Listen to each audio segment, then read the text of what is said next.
home furnishings retailer Williams-Sonoma is opening its first West Elm store in London today. The company recently reported a 16% jump in its third-quarter profits, thanks in part to the success of its New York West Elm brand.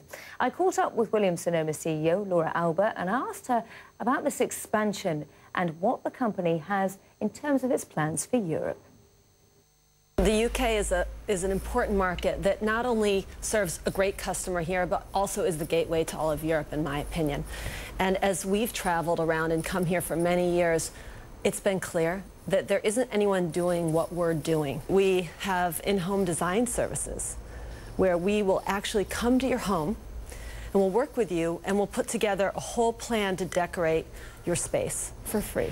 How much traction do you think endeavours like that are going to get here in Europe? Because obviously it's a very, very different market culturally from the United States. There are differences, but there are so many similarities too, you know, in that it's a gift-giving culture and people here love their homes.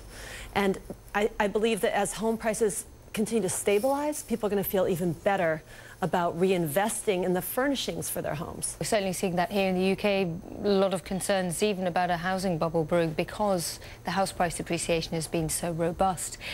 But elsewhere across continental Europe, of course, it's still in crisis. If you're looking at the UK as a gateway to Europe, it'll take a long time, realistically speaking, before you actually manage to roll out other stores towards continental Europe. People love their homes, and they are very happy to invest in them.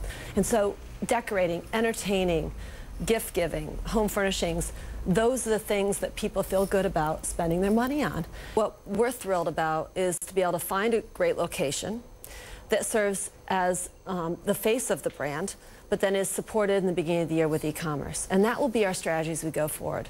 We're going to be opening beacon stores where there's customer demand and supporting it with a large e-commerce platform that allows us to drive profitable growth all over Europe. E-commerce has obviously been a key part of your strategy.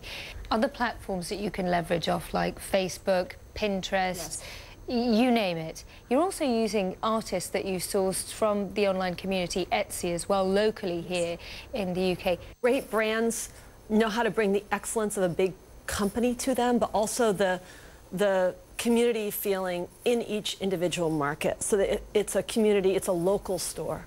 So whether it's here in London or in New York City, you're going to see things by local artists. You're going to see collaborations with designers that you will know.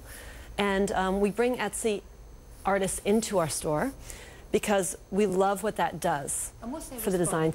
We've had Etsy events that have brought in thousands of people into our stores, and they can't believe we let them come in. We don't take a dime from them.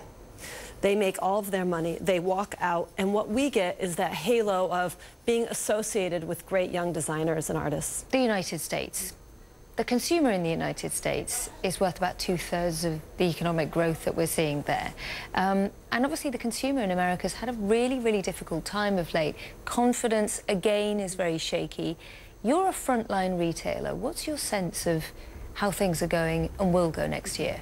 I think it's stabilizing. And our customer, clearly from 2009, feels a lot better than they did then.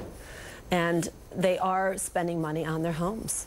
We've been very price conscious. We give great quality and great service. And I think that combination for a retailer is what makes them successful.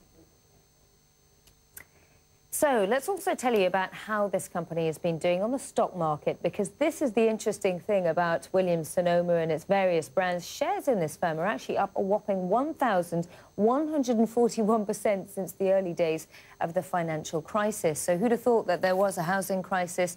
As we just heard from the CEO there, now that seems to have stabilised. And as such, people are investing yet again in their homes. And what they're doing is they have the confidence to buy things like sofas, beds, and also the small tableware that perhaps costs a little bit less. Now, still to come on the